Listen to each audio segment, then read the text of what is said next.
Hey y'all, it's Megan. Welcome back to the channel. I'm glad y'all are here today.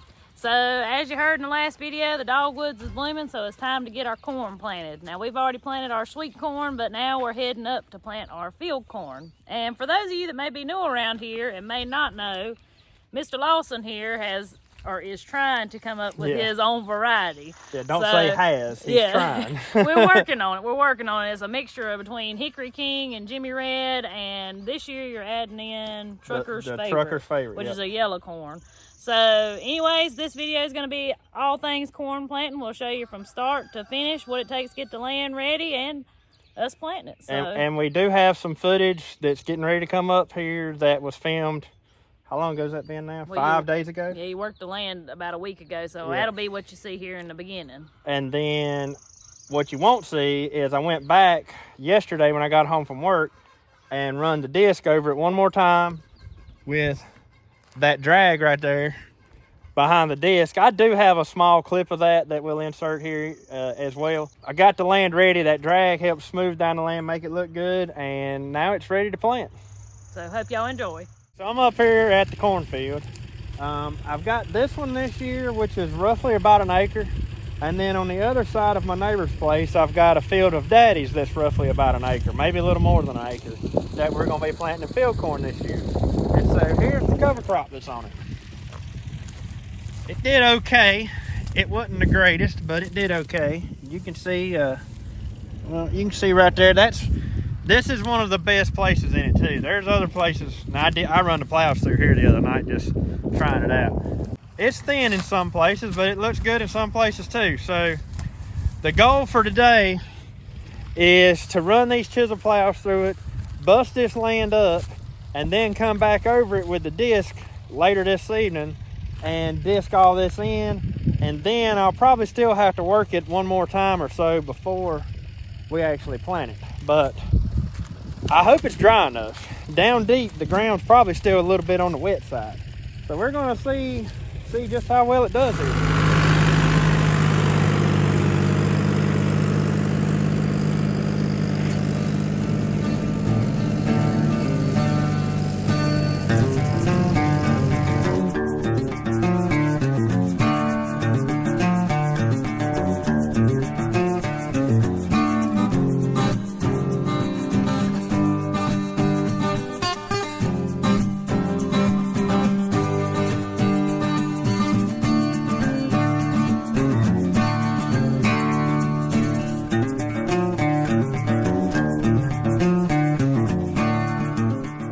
Okay, so I've got over everything with the chisel plow. I've done this field, I've done the other field out there, and I went over that little patch over there where we plant our sorghum at. And now I'm gonna disc everything. And we'll be using those to chop all this stuff up. Now the main purpose of that first pass with the chisel plow was just to bust through through like the root layer and bust open that top layer of soil there. Because otherwise the disc would just ride on top of it and really wouldn't do anything. But the disc does the most important part, and that's getting that cover crop chopped up back into the soil. And so I want to mention real quick, so we've been planting this field here for 3 years now. So that first year we didn't get to plant anything because it was all grown up. Then we cleared it off, and the following year, 2021, is when we got to plant it the first time. And this land was hard as a rock. I could have never pulled those chisel plows as deep as what I just pulled them here. So it's amazing to me at how these cover crops just continually help the soil that fast. Like in just 3 years time, I can already tell a difference. The field I done out there of my daddy's has not had any cover crops on it. It's just been farmed, you know, and traditionally like broke every fall and whatever. Well, I planted a cover crop on it last fall. So that's really like the first true cover crop it's ever had that's going to get worked back into the soil. But just on that field, I could tell that it was a lot harder to work than what this one was. And it's just amazing at what these cover crops will do for the land. Now I'm going to chop over this with a disc, and it will not be ready to plant when I get done with this. I will have to chop over it probably one more time. I don't know, I may have to work it twice. It just depends on how well this stuff dies off. Let's get with it and see how well this is going to work now. But so far, This land couldn't have been in better shape to work than what it is right now. It has got the perfect moisture in it. It's not too dry, it's not too wet, it is perfect. So I hope that it chops up really good, and when I get done with these discs here, this is getting really close to the point to where I can plant it.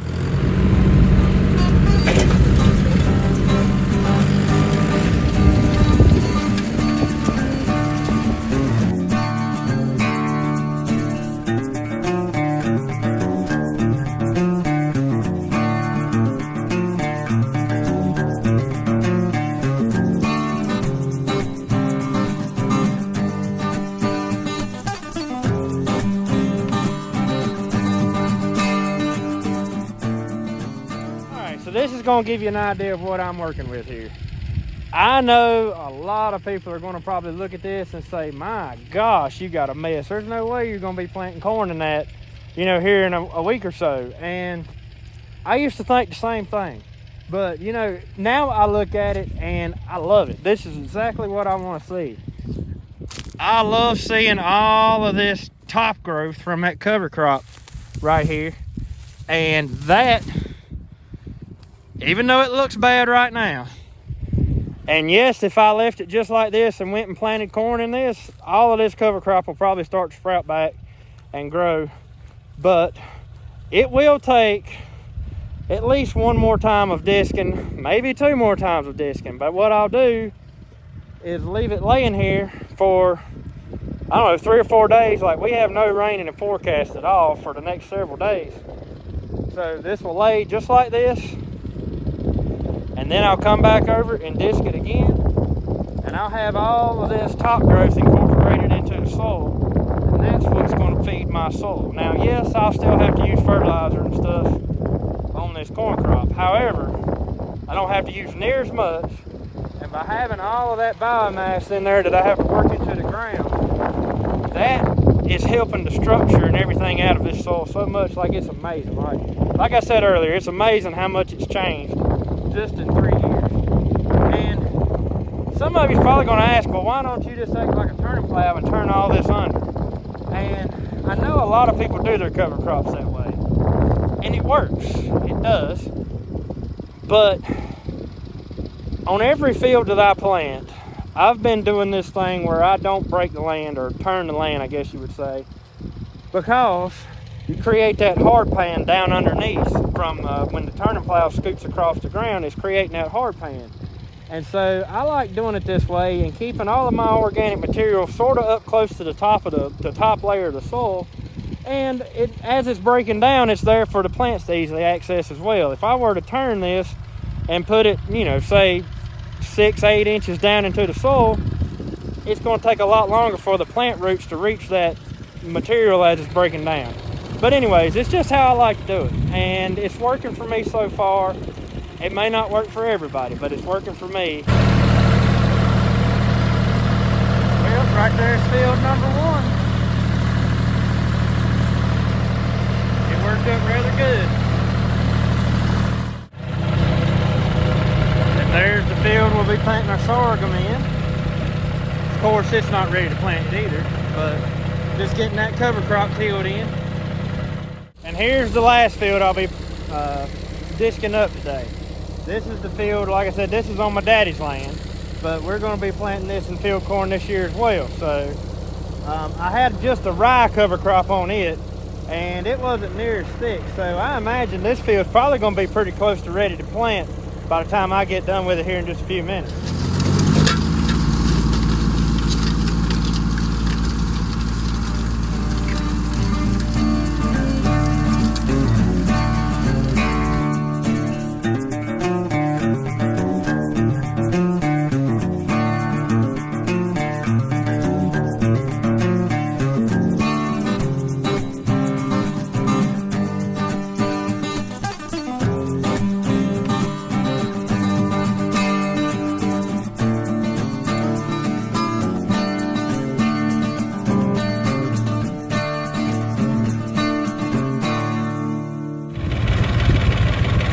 Well, there's the last field. I have to say it didn't cut up quite like I was expecting it to, but I'll probably come up here in a few days and either disc over it all again, or I'll do something and after these next couple passes, I will have this ready to plant. And hopefully next weekend, if the weather holds out, we'll be planting us some field corn.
So today we're getting ready to plant some corn, our field corn. And for those of y'all who may not know, maybe new to the channel, we plant a mixture that we kind of crossbred or cross-pollinated, whatever you want to call it, of Hickory King and Jimmy Red. And right here is the seed that we have saved. You see how we got multicolored kernels in there? Well, this year, I'm gonna try to add a little bit of something to it to give it a yellow kernel. So I've got some Trucker's Favorite yellow corn. And all of these are open pollinated types of corn. We sort of cross-pollinated it on our own, planting them together side by side. And we were just after a few things. We'll put a link to that video explaining what we're trying to achieve with that corn. And you can watch that and figure out exactly what we're after here. We're just really playing around. You know, you don't know until you try. My setup is this little bitty cold planter that is probably no telling how old, and it still works. You got your fertilizer hopper here, you got your seed hopper here, and you've got plates right there that can be changed out. I've got the 8-hole corn plate in it right now, and then I changed out this gear right here. I've got some lubricant on it, but I changed out that gear, and what that does is changes the speed in which this thing rotates. So I wanted to plant it just a little bit closer this year, and I've got 2 more gear sizes. This is the one that's on it, which this one is the same size, and then this one is a smaller one, and the one I put on there is right in between those 2 right there. So the smaller the gear, the faster that plate will turn, which means the closer your corn will be planted in the row. And with this field corn like we're doing, it's not like your modern day field corn where you plant stuff really close together. This has to have room to grow, so you don't plant near as much seed per acre on this type of corn. But I did feel like I've just had it just a little bit too far apart in the years past. So we done a test run right here in the driveway, and it seems like it's going to be somewhere in the neighborhood of about 12 inches apart on our row spacing. So that's going to be about right. I think before we had it maybe about 15 inches apart or so. But this is all the corn we've got to plant, plus these 2 bags. These are a pound a piece. And we're going to be planting, I'm going to say roughly about 3 acres. So I don't know if this is going to be enough or not. You know, it generally don't take as much corn as you think, where this is spread out farther apart to plant that much land, but I've never planted 3 acres of this stuff. So typically we only plant about 1 acre. And I know roughly about what that takes. So I've done the math, and I think this is going to be enough. However, I am planting a little closer together this year, so it's going to take more than what it's took in the past. So, you know, If we run out, we run out, and we may just come back and shell some of the corn that we didn't save for seed. We'll see how that goes when we get there. But there's the setup. Once again, behind the old 140, planting one row at a time. I'm going to be running my disc killers underneath the tractor there, just to sort of ridge up a small row. I don't really want to do much of a ridge, but that's basically just so it'll cover up my fertilizer as it comes out of the hopper here. And we'll be putting in fertilizer with this hopper, because on these little cold planters, I've got that thing adjusted wide open, and it still like doesn't lay a lot of fertilizer. I typically keep it full. That's just because it puts that little bit of fertilizer right down by the seed. What gets put in with the tractor will be sort of over to the side. So, it'll be there for it as soon as it starts to sprout and grow. However, that thing doesn't put very much fertilizer out at all. Like, it doesn't put enough out to sustain this crop throughout the growing season. So this is usually the only application I ever put a fertilizer by it, though, is when I first plant it. So, kind of helps keep costs down on it. And I just use regular old 10-10-10 fertilizer. I think I'm gonna go in here and grab me some lunch, and then we're gonna head to the cornfield and see what we can get done. So to get us a good consistent mixture of this new yellow corn we're adding to our mixture, I've poured about the same amount of corn in each one of these 5-gallon buckets. That way I'm not trying to mix a whole 5-gallon bucket. I'm gonna pour this pack into that one, and then we're going to pour this pack into this. It's crazy how much smaller the yellow kernel is than the white kernels. Look at that. Then the red kernels, they're about the same as the yellow, but them white, that Hickory King kernel, those are some big kernels. So then we're going to do that. I know there's a lot of people who probably cringe at seeing me mix this together. But as you can see, it's mostly Hickory King that we've still got.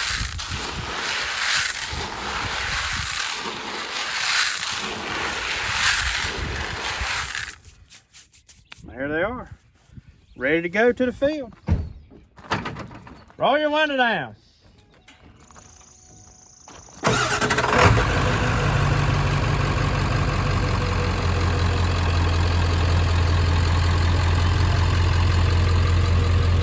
Y'all ready to go plant some corn? Oh yeah. Little woman in a big truck.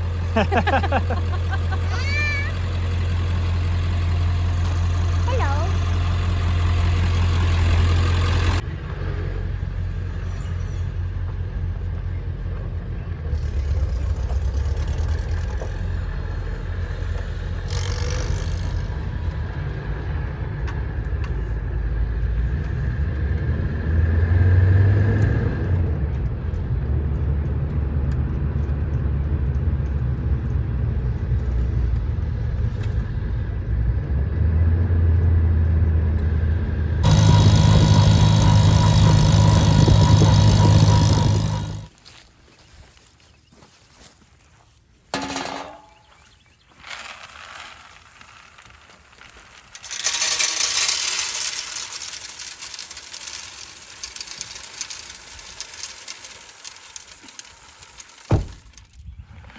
Look at all those pretty kernels in there. So that's what we'll start off with, and we'll see how far it gets. We're going to start at the bottom side of the field and work our way up. Then we have another field over there on the other side of the neighbors we're going to plant. But up here at this top field, I'm probably going to leave about a 15 to 20 foot section.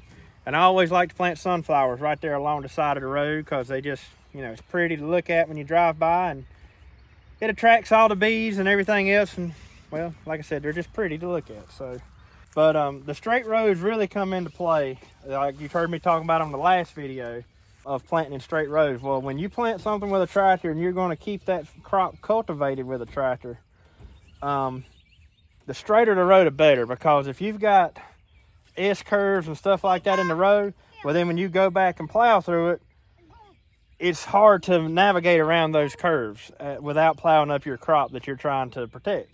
So My goal is to drive as straight, as back and forth, as straight as possible, and keep an even, consistent row spacing all the way up through the field. And I'll just line up my tire tracks each time. So when I go out, when I come back, my tires will be running in the same groove, and that should keep me spaced right all the way up to the top. Like I said before, I'm gonna be putting fertilizer in with the tractor and the planter.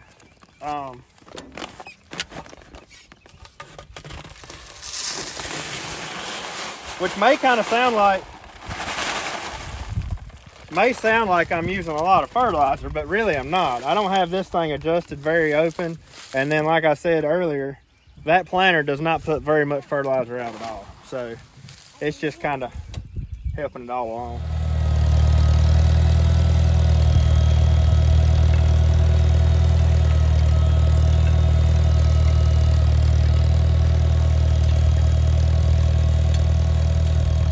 So I'm gonna give y'all a little perspective of where we are right now. So we're at that place, our property, it's about a mile from our house.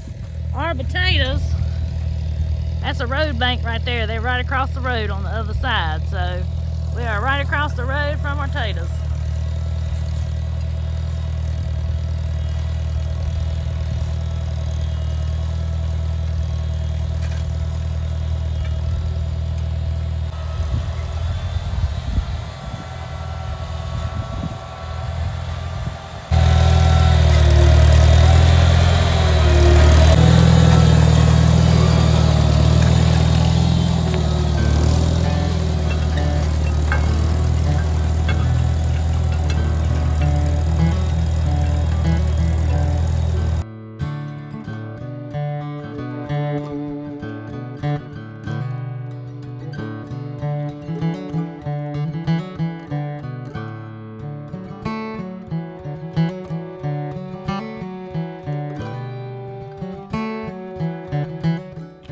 Time to add some more fertilizer, and I want to show y'all something. Make sure when you buy fertilizer that it's not cloddy. This, I don't know if it's older fertilizer or what. I mean, it busts up pretty easy, but these little clumps keep stopping up my hose down there. So the whole first half of the field here, the bottom half, it was taking me a minute to realize what was going on. And so I don't have enough fertilizer put on this bottom half here, and I'm probably going to have to go back once it comes up, probably when I cultivate it or something, and top dress with something, with some more. But this is pretty aggravating. I'll be honest with you. I just about should probably take it back, but you know, it just is what it is. I'm trying to get done. I ain't really got time to take it back. But it's full of them. Those little clumps right there are small enough to pass into my tube, the fertilizer tube down there, and stop it up. And that just makes it aggravating.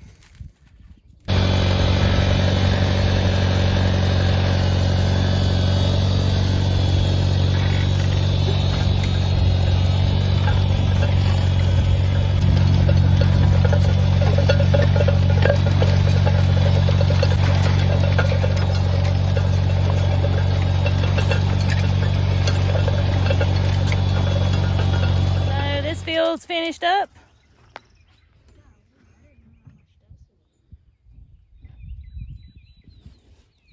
All the corn's planted. It's time to head to field number 2. Well, I'm gonna run Megan back to the house, and she's gonna start taking care of all the chores, and I guess I'll be going back up there to finish planting. What's it took so far? About an hour and a half to plant a little right around an acre of corn. That's in today's terms, that's a little bit on the pathetic side. But what we've got is paid for. It's extremely simple equipment, and you know, it doesn't cost nothing hardly to operate it. All right, so I'm back at the cornfield. This is the second cornfield we're going to be planting right here.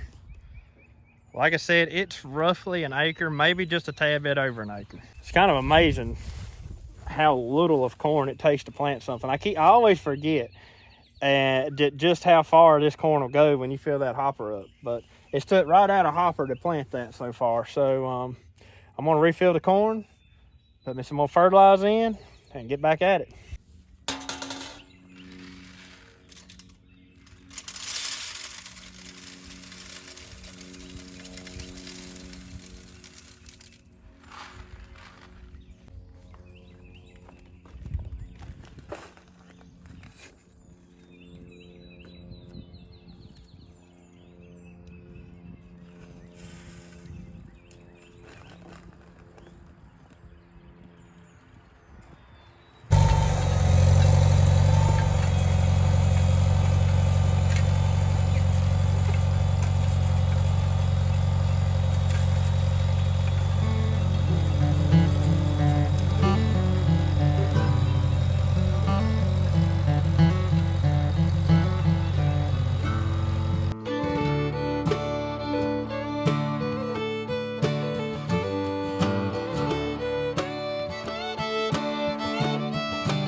Well, now we wait. It's planted. We ended up using 18 bags of 10, 10, 10. And if I'd have not had trouble with it clumping up on me at the very beginning, it'd probably took a little bit more than that. But what amazes me is it just blows my mind that so now I get to the point where I'm nervous because I'm like, did I have the spacing right? Because to me, it seems like it didn't take very much seed at all to plant this much corn. I only planted right about probably a quarter of a 5-gallon bucket because that 5-gallon bucket wasn't quite full. But anyways, this is the part where I start to get nervous. I pray for rain. Hope everything does good. I hope I got my spacing right on my corn. You know, I get worried about that kind of stuff, and I'll worry about it until I see the corn start coming up. And then when I'm walking around out here and I see everything looks good, I'm like, thank goodness it was right. But I'm like that every year. Every single year I get nervous once I get done planting because I think about it. I'm like, man, it doesn't seem like it took much corn to plant that. Well, it always does fine. But I really did think it would have took more corn this year because I thought that gear was supposed to speed that thing up to where it would be planting closer. You know what? I may be wrong. I may have set it up to where it's planting farther apart now than what it was. I really don't know. So I hope I didn't do that. But in my mind, it seems like that smaller gear would have sped up that plate, in turn making it plant closer together because the plate's turning faster. I don't know. If anybody else has experience with one of these old cold planters, let me know. I've got so much corn seed left, I may actually plant some more corn in another field down here. I don't know yet. We'll see how I feel and if we have time to fool with that or not. But anyways, y'all, keep your fingers crossed. We get the rain we need. There's a chance of thunderstorms this season, so maybe one will pop up and get a good shower on this season. But I hope y'all enjoyed today's video. I hope you didn't get tired of planting corn. And I guess we'll catch y'all on the next one. I'm going to start getting all my stuff to the house here, and we'll talk to y'all later.